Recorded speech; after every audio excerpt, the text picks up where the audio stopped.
So what are we doing today? Well, today we've hit with a little bit of the nostalgia bug. Yesterday I received a phone call from one of the neighbors who said that they wanted to fix their fences, and did I know anybody that would help them fix their fences? And they had called a fence contractor, and they said that they wanted $9,000 for so many feet of fencing. It was steel fencing, I believe. And this neighbor, he's older. He's quite a bit older. He's 85, but he really can't, as he says, he can't lift the shotgun anymore to shoot pigs, and he can't even mow his lawn. And this man was like very meticulous. He'd mow his lawn within an inch of its life, and very proud of the farming things that he had done. So I went over there with actually my boyfriend who works on fences. He does everything. He was raised on a farm himself, and they would custom hay places, and his dad would drive teams of horses and things like that. So he's very accustomed to knowing how to fix fences. So I said, I don't think he has too much money to spend to fix this fence, because our neighborhood has one gentleman that likes to let his cows run around. So he's trying to keep the cows out of his fields, and just because he wants the cows out of his fields. So I went over there. I visit him from time to time. I'm busy with my life and chasing cows of my own. And so we got to talking about the good old times around here.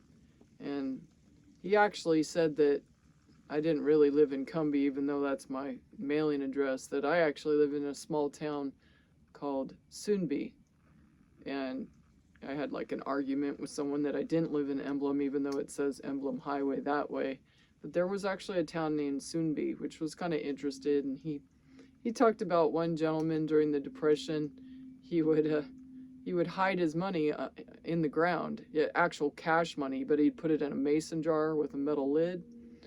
And he said that they were in a barn one time with their feet propped up against an anvil, and the guy seemed to be real nervous and all, and so he moved the anvil and the block that it was on, and moved a piece of tin and dug a little ways down and grabbed his jars of money and said, "I'll be back in a little while." So he's kind of like a squirrel. He moved his money from place to place just to keep it safe. He must have been a Depression era kid.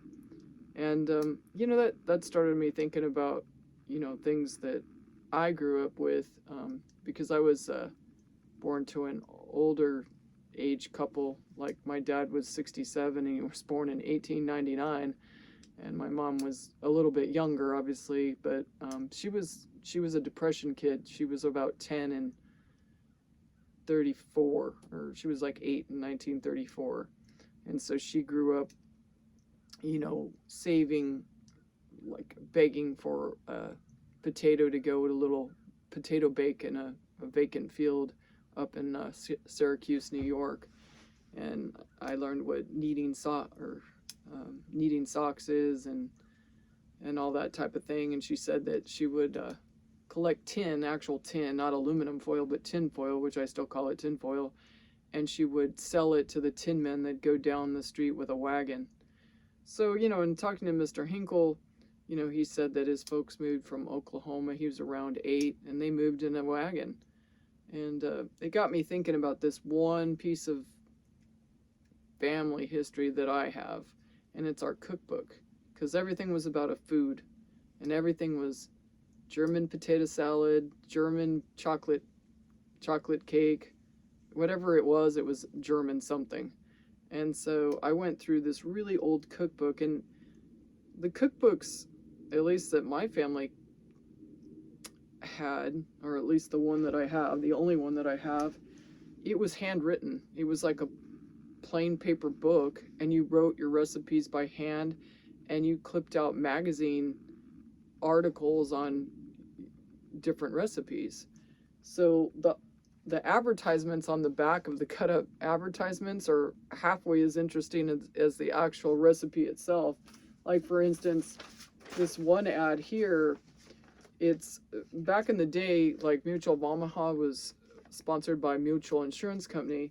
Well, apparently this particular Sylvania bulbs, they actually sponsored the TV show called The Real McCoys, and I guess that's where the saying came from. So like, there's an advertisement. It's like of a farmer that's using these flash bulbs for their Polaroid camera, and it says like, look what great flash bulbs that we have. And most people, since cameras come on phones now, they wouldn't even know that you need a flash bulb for the old type of cameras, and that you had to spend quite a bit of money to have your pictures developed. Everything's so instantaneous now.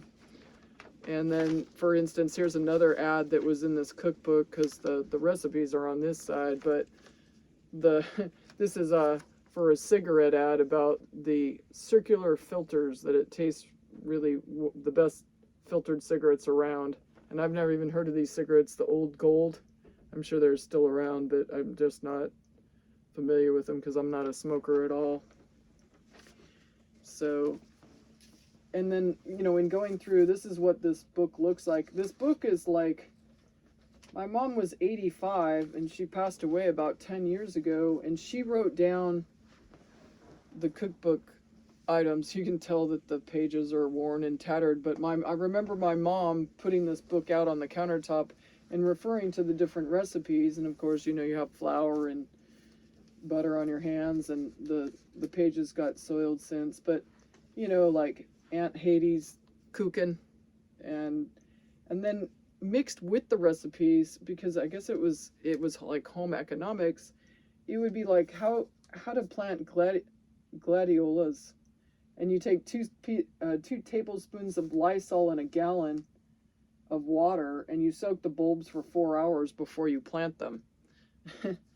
And so the book is filled with, I remember some of my mom's friends, like Norma's nut bread.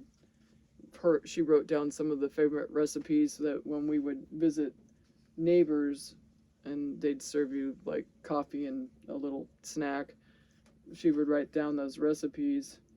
And so this book, and then a lot of the newspaper, like pretty soon kids won't even know what a newspaper is, but in every newspaper there was a cooking section or a recipe section. And so the different recipes, like they would have cook-offs, and so they would talk about pastry dessert from Mexico. And I do recall that my grandmother, she belonged to the Polish cooking society, and they would enter contests, and she would go to the fairs and enter her pies in the fairs. And there must be about 7 different types of cream cheese pies in here.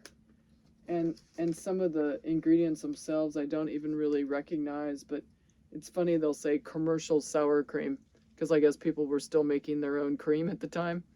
So, and there was something on how to hem store-bought clothing, because as I remember, I sat down on the 5 and dime while my mom would go through at the Woolworths, and she would sit down and look at all the different patterns.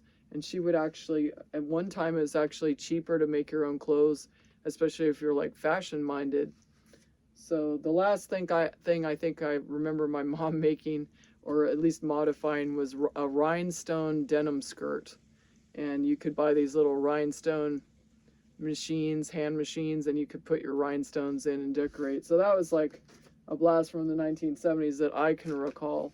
And the patterns, and sitting there bored to death waiting for my mom to get out of the fabric section of the 5 and dime.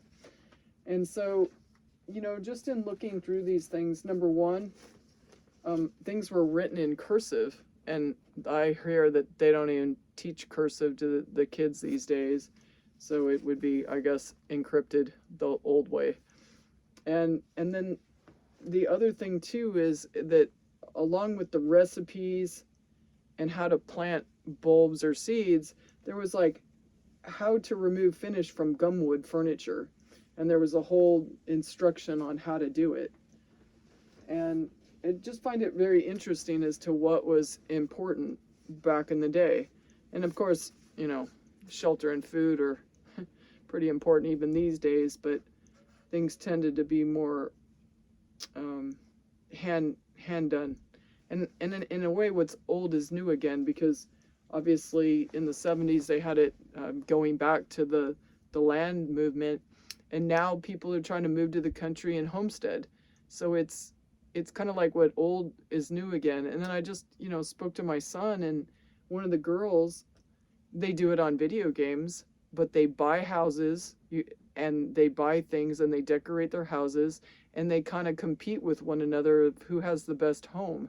And that's just like playing house, but they kind of keep up with the Joneses. They kind of make it a competition. So this is just me reminiscing about what other people have lived through and what was important. I tried to show Mr. Hinkle my YouTube channel, and he's like, oh, those technical new founded things, I don't care about that. And he watches TV, and he has a phone, like it's not an old fashioned phone with the rotary dial, but it has push buttons, and that's it. There's no cell phone. He might have one for emergencies, but I gave one to my mom for emergencies, and I told her that in order for it to work, she actually had to turn it on, so that if there was an emergency, she could actually hear the phone ring and answer it. So I find it, in the age of artificial intelligence and GPT chat, where you don't even have to write your own thoughts down, it can pretty much produce some text for you, that even though things have changed so much, in a way things haven't changed that much. And people like to reminisce about the good old days, but at some point we're living in the present, and this present will be the good old days, because kids are still being born and kids are still growing up. And so what they remember is their good old days, just like newspapers and ads and sitting around having coffee over and switching recipes. I mean, after all, when Apple advertised, it was to categorize your recipes in an Apple computer. That's the best that they could do, which I find that's like hysterical. So anyway, I just thought I'd let you know what's kind of on my mind, and what yesterday's chat with Mr. Hinkle brought out. It kind of brought out the fond memories that I remember of watching my mom bake in the kitchen with the old recipe book that people hand wrote down, and that's 100 years old now, because I'm 55 and my mom would be, gosh, like 90 something, and her mom was older than that. I mean, and current date. So maybe this can spark some interest in what your family's history is, or what you remember as the good old days. So that's what we're doing today.